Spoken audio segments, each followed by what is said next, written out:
நம்மிடையே நாம் தமிழர் கட்சியின் தலைமை ஒருங்கிணைப்பாளர் சீமான் அவர்கள் இருக்கிறார். அவரிடத்தில் சில கேள்விகளை முன்வைக்க இருக்கிறோம். இந்த விக்கிரவாண்டி இடைத்தேர்தலை ஜனநாயகமா பாக்குறீங்களா, பணநாயகமா பாக்குறீங்களா? தேர்தலே நான் பணநாயகமாக தான் பார்க்குறேன். இந்தியா முழுமைக்குமே இந்த நாட்டில் ஒரு குடிமகனா, கட்சி அரசியல் எல்லாத்தையும் தாண்டி சாதாரண ஒரு மகனா இங்கே ஜனநாயகம்ங்கிறது ஒரு வெற்று வார்த்தை. அது பேசி பயனிருக்கு. இதற்காக நமது முன்னோர்கள் இவ்வளவு அரும்பாடுபட்டு போராடி தூக்குல தொங்கி செக்கிழுத்து சிறைப்பட்டு வதைப்பட்டு மிதிப்பட்டு இந்த விடுதலையை பெற்றாங்கிற ஒன்று இருக்குல்ல. நான் கூட இப்போ இருக்கிற ஒரு ஆள் எங்கள் ஐயா தான், நல்ல கண்ணு. அவர்கிட்ட கூட ஒரு தடவை கேட்டேன், இந்த நிலையெல்லாம் பார்க்கும்போது இதுக்காகத்தாண்டா நம்ம போராடி ஜெயிலுக்கு சிறைக்கெல்லாம் போனோன்னு வருத்தம் ஏதாவது இருக்கா அப்படின்னு கேட்டதுக்கு ஒரே ஒரு சிரிப்பு தான். அது மாதிரி தான் இருக்கு. ஏன்னா இதை இப்போ நம்ம பிச்சை எடுக்கிற மாதிரி கனவு கண்டா பெருமையை யார்ட்டையும் சொல்ல முடியாதுல்ல. அந்த மாதிரி தான் ஆயிடுச்சு நம்ம நிலைமை. இப்போ எந்த இடத்துல நம்ம சரியாக இருக்கிறோம்னா எதுலேயுமே இல்லை. நாட்டின் பாதுகாப்பில் இருக்கமா, தொழில் வளர்ச்சி இருக்கமா, கல்வி மேம்பாடு, வேலைவாய்ப்பு பெறுதல் இருக்கமா, இல்லை உணவு உற்பத்தி வேளாண்மையை வளர்த்தெடுக்கிறதுல இருக்கமா, விதையே இல்லை. விதையவே சின்சண்டை மான்சண்டை நிறுவனத்துக்கு வித்துவிட்டு நீ எப்படி மீட்டு உருவாக்கம் செய்கிறது கூட வழி இல்லாத நிலையில் எல்லாத்தையும் வச்சுட்டு எல்லாம் வெளிநாடுகள் மாடு செனை பிடிக்கணுமா, வெளிநாட்டிலிருந்து விந்தன்னு கொண்டு வரணும், ஊசி போடணும், செயற்கை முறை கருத்தரிப்பு எல்லாமே எல்லாமே தலைகளாக மாறிட்டுது. பணம் இருந்தால் ஒன்றும் இல்லை. நான் சொல்கிறது கூட உங்களுக்கு தான் இருக்கும். நாட்டின் 2 முறை நிதியமைச்சர், பாதுகாப்புத்துறை அமைச்சர், இப்படி இந்த மாதிரி வருவாய் இந்த மாதிரிலாம் இருந்த அம்மா நிர்மலா சீதாராமன் ஏன் இந்த தேர்தலில் போட்டி இல்லை நீங்கன்னு கேட்டதுக்கு அவங்க சொன்ன பதிலே, என்கிட்ட பணம் இல்லை அதனால் நான் தேர்தலில் போட்டி இல்லை அப்படின்னா, ஒரு பொறுப்புள்ள தலைவரே அப்படி சொல்கிறாங்கன்னு எடுத்துக்கலாம். அப்படி சொல்கிற நிலைமை இருக்குன்னு ஒத்துக்கலாம். பணம் இருந்தால்தான் தேர்தலில் போட்டி போட முடியும், பணம் இருக்கந்தான் அதிகாரத்துக்கு வர முடியும் அப்படிங்கிற நிலைமை உருவாயிடுச்சு. அப்போ இங்கே எப்படி பார்த்தாலும் முதலாளிகளுக்கான அதிகாரம் தான் கட்டமைக்கப்படும், மக்களுக்கானது இல்லை. உழைக்கும் அடித்தட்டு மக்களோ, பாட்டாளி வர்க்கத்தின் உரிமையோ, அவங்களுடைய என்ன சொல்றது, அவங்களுக்கான அதிகாரமோ, அவங்களுக்கான குரலோ அங்கெல்லாம் இல்லை. அதெல்லாம் இல்லது. ஒரு 20 விழுக்காட்டு மக்களுக்கான அதிகாரம் தான். 80 விழுக்காட்டு மக்களுக்கு எதுவுமே கிடையாது. நீ இருக்கப்போ இப்போ நம்மெல்லாம் ஒரு வீட்டு போய் என்னப்பா இன்னுமா நீங்கள் போகலை, இன்னும் அங்கேயே இருக்கீங்க, நான் போய் போக சொன்னேனப்பா அப்படின்னு ஒன்று சொல்லுவோம்ல நாள். அது மாதிரி இன்னுமா நீங்கள்லாம் சாகலை, இன்னுமா நீங்கள் உயிரோடு இருக்கீங்க, இப்படி தான் இவங்க பார்க்குறாங்க நம்மளை பொறுத்த வரைக்கும். அவங்கள பொறுத்த வரைக்கும் நம்மெல்லாம் எப்படின்னா நம்ம உயிர், அவனுக்கு உணர்வு இருக்குது, அவனுக்குன்னு உரிமை இருக்குது, அதெல்லாம் கிடையாது. நம்ம ஒரு ஓட்டு, அவ்வளோதான். அதுக்காக தான் நம்மளை வச்சுருக்காங்க. இப்போ அந்த மாதிரி நிலைமையில் இது கேடுகட்ட பணநாயகம். வெறும் பணநாயகம்னு சொல்ல முடியாது, கேடுகட்ட பணநாயகம். பணம்னா ஒரு வாக்குக்கு இதை கொடுப்பாங்க, அதோட விட்டுருவாங்கன்னு இல்லை. கூட்டி ஒரு இடத்துல அடைச்சி வச்சு சாப்பாடை போட்டு அவங்களுக்கு கொடுத்து காலையில் 200, அப்புறம் மதியத்துக்கு வந்தால் மதியம் 200, அப்புறம் ராத்திரி அது போக 3000 4000. இப்போ எப்படின்னா ஒரு அமைச்சருக்கு இவ்வளவுன்னு பிரித்து கொடுத்துட்றாங்க, இத்தனை வாக்ககம்னு. அந்த வாக்ககத்தில் அவர் 2000 கொடுத்துட்டா அடுத்த பகுதியில் இருக்கிறவங்க அந்த இதில் 2000 கொடுத்துருக்காங்க, நீங்கள் உங்களுக்கு 1000 தான் கொடுக்குறீங்கன்னு மக்கள் உரிமை பிரச்சனை. இப்போ அவருக்கு நெருக்கடி.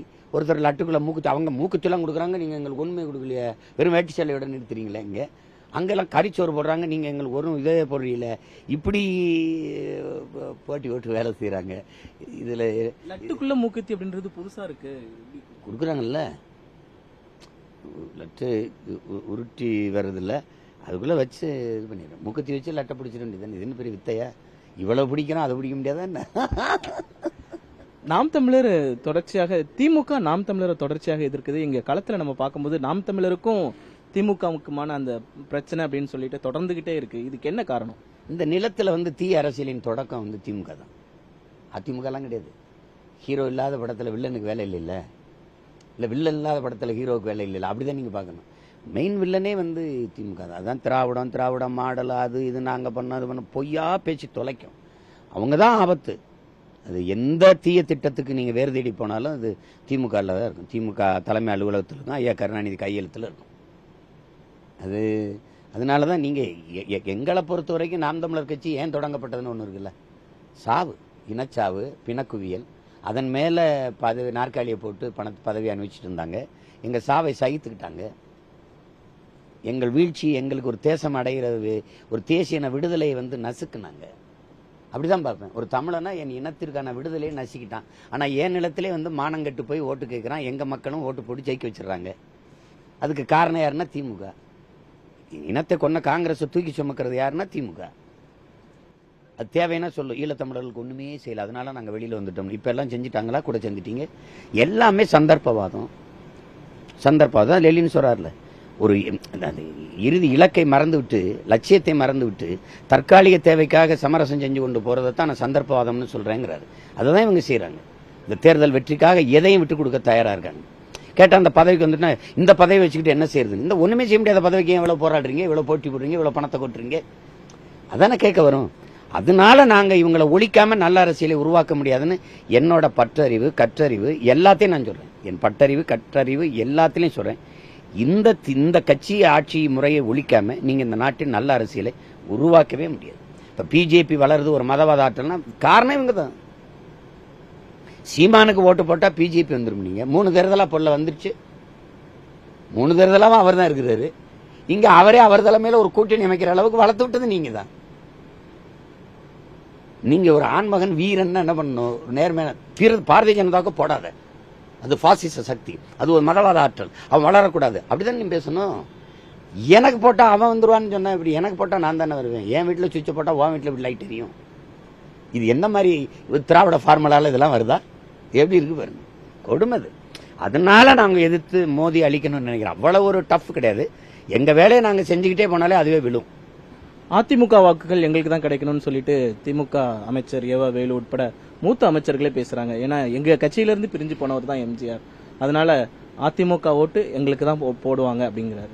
அதிமுக இருந்து பிரிஞ்சு போனவங்க தான் ஏவா வேலு, ஐயா SSR, KKSSR, ஐயா கண்ணப்பன் அவர்கள், எங்க கண்ணப்பன் அவர்கள், தம்பி செந்தில் பாலாஜி, இங்க இருக்கிற பெரும் பதவியில் இருக்கிற அமைச்சர்கள்லாம் அதிமுக தான் வந்தது. அதே எங்க ஐயா எடப்பாடி கிளைம் பண்ணாருன்னா இப்படி, இங்க இருந்தா போனீங்க, அங்க போய் அங்க அந்த வாக்குகள் எல்லாம் இங்க போட சொல்லுங்கன்னு சொன்னாருன்னா போட்டுருவீல்ல? எதையோ ஒன்று பேசி நம்மளுக்கு இந்த தேர்தல் காலத்தில் கொஞ்சம் ரொம்ப இதாக இருக்கும்போது சிரிக்கணும்ல, அதுக்கு இது மாதிரி இதெல்லாம் செஞ்சு விடுவாங்க. ராய்ச்சி சிரிச்சுட்டு போக வேண்டியதானே. பெரியவங்க ஒன்றும் பேச முடியாது. என்ன பண்ணுறது? இப்போ பெரிய சித்தப்ப மாமன் மச்சினைங்கெல்லாம் இப்படி பெரியவங்கெல்லாம் செய்யும்போது சரிமாம்மா விடுங்க மேம், சரிங்க சித்தப்பா, சரி சித்தப்பா, சரிங்கப்பா, போயிட்டு வாங்கப்பா, சரி போங்கப்பா அப்படின்னு சொல்லுவோம்ல ஊரில் சலம்பல் பண்ணும்போது, அந்த மாதிரி சலம்பல் தான் இது. என்ன பண்ண முடியும்? சட்டம் ஒழுங்கு நாங்கள் 3 ஆண்டு நல்லாட்சி பண்ணியிருக்கோம். எங்களுடைய சாதனைக்காக இந்த விக்கிரவாண்டி இடைத்தேர்தல் நாங்க 1 லட்சம் வாக்குகள் வித்தியாசத்தில் வெற்றி பெறுவோம் திமுக சொல்லுது. அந்த சாதனை ஆட்சி தான் தொடருதா? சட்ட ஒழுங்கு பிரச்சனை இல்லையா தமிழ்நாட்டில்? இப்ப நல்ல ஆட்சி நடக்குது, அருமையான ஆட்சி, ஒரு பிரச்சனையும் இல்லை. ஏழ்மை வறுமை இல்லை, பசிப்பினி இல்லை, வேலை வாய்ப்பு இல்லைன்னு திண்டாட்டம் இல்லை, தண்ணீர் படையிலும் இல்லை, மின்சாரம் தடை, இந்த தடை இல்லாத இப்படிலாம் எதுவும் இல்லை. இதை சொல்றதுலாம் யாரு? இதை கிளைம் பண்ணிக்கிறது, தனக்காக பேசிக்கிறது யாருன்னா கட்சியில் இருக்கிறவங்க, ஆட்சியில் இருக்கிறவங்க. வெகுவான மக்கள்கிட்ட கேளுங்களேன், எப்படி இருக்கு ஆட்சின்னு, எப்படி இருக்க ஆட்சின்னு நீங்க கேட்டு சொல்லுங்க. நீங்க ஏதாவது ஒன்று சொல்லுங்க. ஒரு மாசத்துல 133 பேர் படுகொலையே செய்யப்பட்டிருக்கான். தம்பி ஆம்ஸ்டாங் ஒரு பெரிய தலைவர், அறியப்பட்ட தலைவர் இறந்ததுனால 134வது கொலையில் அது ஒரு கொலைன்னு தெரியுது.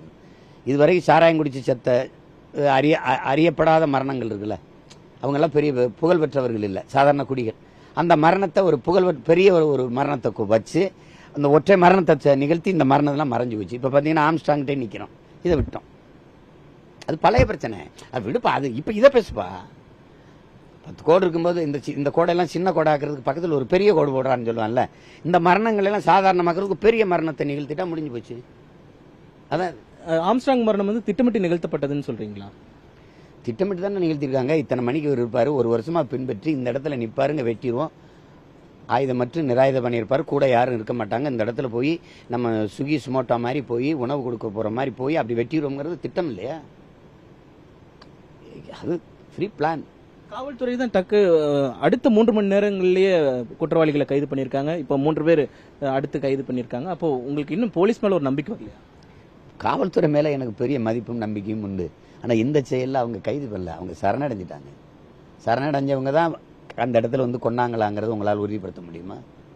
அது இல்லைங்கிறதான் என் கருத்தும் இல்லை, எங்க அண்ணன் திருமாவளவன் பெரிய பெரிய தலைவர்களுடைய கருத்தும் அதான், எனக்கு முன்னாடி இருக்கிறவங்க அப்படி இல்லது.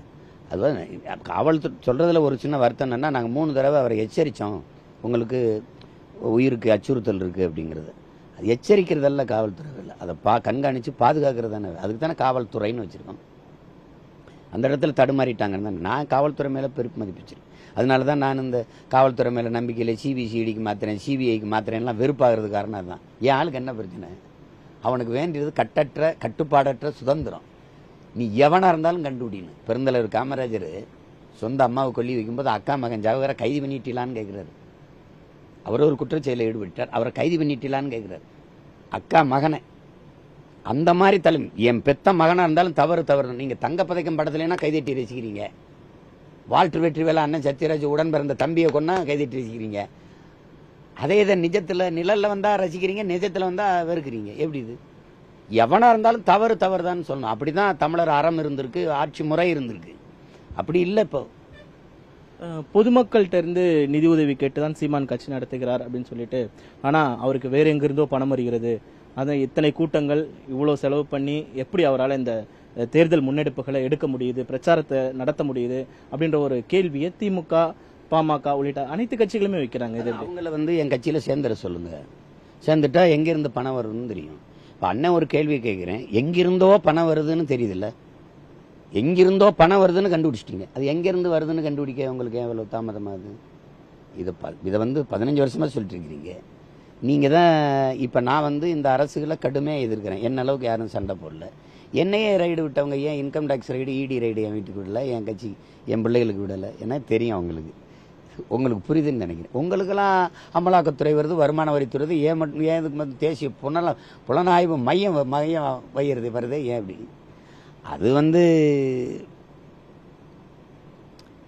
அது இவங்க சும்மா ஒரு சொல்லி விடுறது, அவதூறா பேசுறது தான். பணம் வருது அப்படின்னு. நான் வாக்கு காசு கொடுக்குறேன்னா உலகத்துக்கே தெரியும். திரள்நீதி திருச்சி கிரௌடு ஃபண்டுங்க, திரள்நீதி திருச்சியில் தான் அந்த வர்ற பணம் தெரியுது. ஒவ்வொரு முறையும் தேர்தல் ஆணையத்தில் கணக்கு கொடுக்குறோம். தேர்தல் ஆணையர் கேட்குறாரு, இதை வச்சு எப்படா கட்சி நடத்துறீங்க? வேற ஏதாவது இப்போ பணம் வர்றதுக்கு ஏதாவது ஒரு வாய்ப்பை கிரியேட் பண்ண, சோர்ஸை உருவாக்குங்க, சோர்ஸை கிரியேட் பண்ணுங்க, வாய்ப்பை உருவாக்குங்கன்னு தேர்தல் ஆணையம் எங்ககிட்ட, தேர்தல் ஆணையர் எங்ககிட்ட பேசுனது இருக்கு. தயவு செய்து ஏதாவது பண்ணுங்கடா, இப்படி கஷ்டப்பட்டு பண்ணிட்டு இருக்கீங்க. நாங்கள் மக்களிடமிருந்து மக்களுக்காக வந்தவர்கள். எங்களுக்கு இனமும் பணமும் வலிமையும் வளமையும் என் மக்கள் தான். அதுதானே வெளிப்படையாக சொல்றோம். இல்லை விக்கிரவாண்டி இடைத்தேர்தலில் இந்த விக்கிரவாண்டி தொகுதி மக்கள் ஏன் நாம் தமிழருக்கு வாக்களிக்கணும்? நீங்க உண்மையிலே இந்த ஏழ்மை வறுமையை நிரந்தரமா ஒழியணும். ஒவ்வொரு முறையும் அரிசி பருப்பு வேட்டி சேலை 5க்கு 10 100க்கு 200க்கு கையேந்திர நிலைமை. இது எத்தனை ஆண்டுகளா நீங்க இந்த அநீதியை சகிப்பீங்க? ரெண்டாவது, கல்வி இல்லை.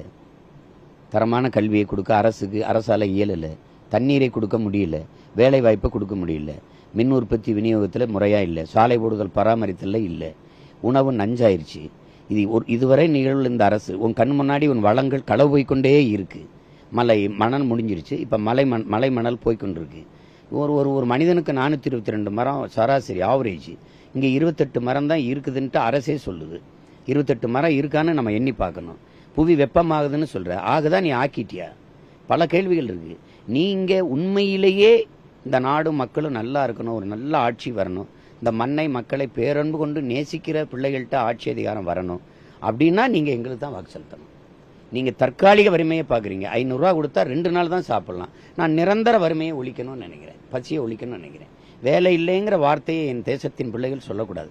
படிக்க முடியல, இந்த நாட்டில் மட்டும்தான் விரும்பிய கல்வியை கற்க முடியாம சாகிற நிலைமைக்கு தள்ளப்படுறோம். வேற எந்த நாட்டிலையும் கிடையாது. நான் என்ன நினைக்கிறேனோ அதை படிக்க முடியும். நான் மருத்துவர் ஆகணும்னு நினைக்கிறா என் தங்கச்சி, என் தம்பிகள். ஏன் இவ்வளவு கடுமையா கொடுமையா இருக்கு? நாங்க இந்த நாட்டில் பிறந்ததை தவிர செஞ்ச பிழை ஏதாவது ஒண்ணு சொல்லுங்க. ஏன் எங்களுக்கு சாப்பாடு பிரச்சனை, குடிநீர் பிரச்சனை, படிக்கிறது பிரச்சனை, படிச்சுட்டா வேலை பெறுறது பிரச்சனை, வாழ்றது பிரச்சனை, நான் அந்த சாதி இந்த சாதி நொந்த சாதி, அந்த மதம் இந்த மதம், இதுல எவ்வளவு சகிக்க முடியலையே. இதை எப்படி? அவன் தான் சொல்றானே, நீ பிறந்துருவேடா, பிறந்துருவ பாருங்க, பிறந்துருவ, உனக்கு ஒரு பேர் வைப்பான், உனக்கு தெரியாது. இந்த பேர்ல வரணும்னு நான் விரும்பினேன்னா இல்லை, எனக்கு தெரியாது. நீ இந்த சாதிம்பா, அதுவும் உனக்கு தெரியாது. இந்த மதம்பா, அதுவும் உனக்கு தெரியாது. இதெல்லாம் எனக்கு மரண நொடி வரை என்னை திறத்துது பாருங்க. எதுவுமே எனக்கு தெரியாது. என்னுடைய அறிவு எனக்கு தெரிஞ்சு நீ எதையுமே நீ செல்லல, எல்லாமே சுமத்தப்பட்டதுதான். இப்படி ஒரு கொடுமை எங்கே இருக்குது? ஆனாலும் நாங்கள் ஒவ்வொரு நாட்டின் சுதந்திரம்ங்கிற ஒவ்வொரு நாட்டின் குடிமகனின் தனித்தனி மனிதனின் சுதந்திரம் எல்லாம் சுதந்திரம் தான் நாட்டின் சுதந்திரம். நாட்டுக்குன்னு எல்லை கோடு தான் நாடா? இங்க இருக்கிற கட்டடமும் இதுதான் நாடா? ஒவ்வொரு மனிதனின் சுதந்திரம் இருக்கு. எனக்கு ஒரு சுதந்திரம் இருக்கு. என்னை விரும்பிய சாமியை கும்பிட விடு, விரும்பிய சாப்பாடை சாப்பிட விடு. எனக்கு மாட்டுக்கறி பிடிக்கும்னா பிடிக்குது, உனக்கு பிடிக்கலன்னா போ. நீ இதை சாப்பிட்றானுங்க, அப்ப நீ அதை சாப்பிட்றான்னு கேட்டா என்ன?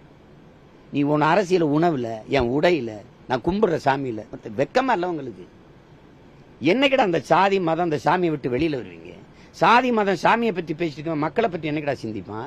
மக்களை பற்றி சிந்திக்கிறவன், மண்ணை பற்றி சிந்திக்கிறவன், இந்த இதை பத்தி சிந்திக்கிறவனுக்கு சாதி மதம் சாமியை பற்றி சிந்திக்க நேரம் எங்க இருக்கு, தேவை எங்க இருக்கு? கோயிலை விட்டே வெளியில வர மாட்டேன், நீ எப்படா என் குடிசைக்குருவ? நான் திரும்ப திரும்ப கேட்கிறேன், முதல்ல என் உணவை உறுதி செய், அப்புறம் நான் என்ன சாப்பிடலாம்னு முடிவு செய். எனக்கு 70 விழுக்காடு புரோட்டீன் இருக்கு மாட்டுக்கறி. மாட்டுக்கறி சாப்பிட்டா 3 வேளை எனக்கு பச்சிக்காது.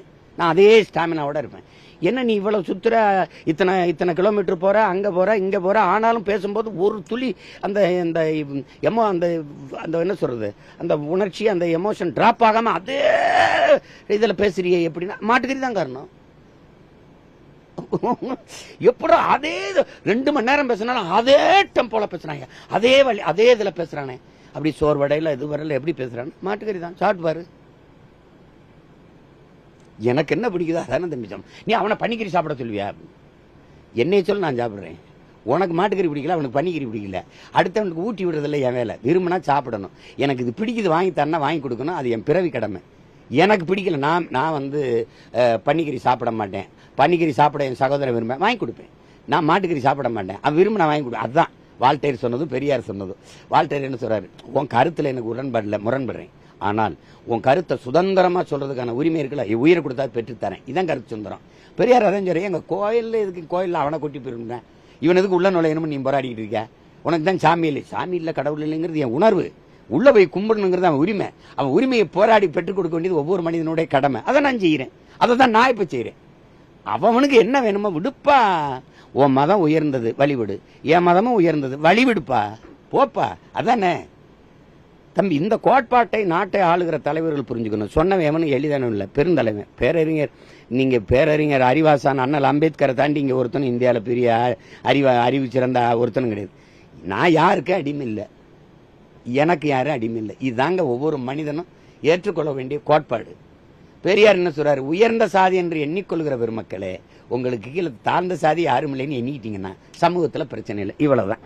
இதாங்க இதை ஏத்துக்கிட்டு வர்றதுக்கு இவங்களுக்கு இவ்வளவு பிரச்சனை இருக்குங்க.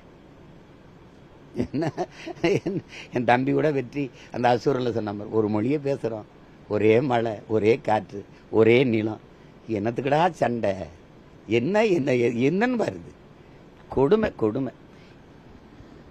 ஜாதி மதம் அற்ற ஒரு சமத்துவமான ஒரு சமுதாயம் உருவாக வேண்டுமென்றால் நாம் தமிழர் கட்சிக்கு வாக்களிக்க வேண்டும் என தலைமை ஒருங்கிணைப்பாளராக இருக்கக்கூடிய சீமான் அவர்கள் தெரிவித்திருக்கிறார். மாலை முரசு செய்திகளுக்காக ஒளிப்பதிவாளர் ராகுலுடன் செய்தியாளர் ராஜேஷ்.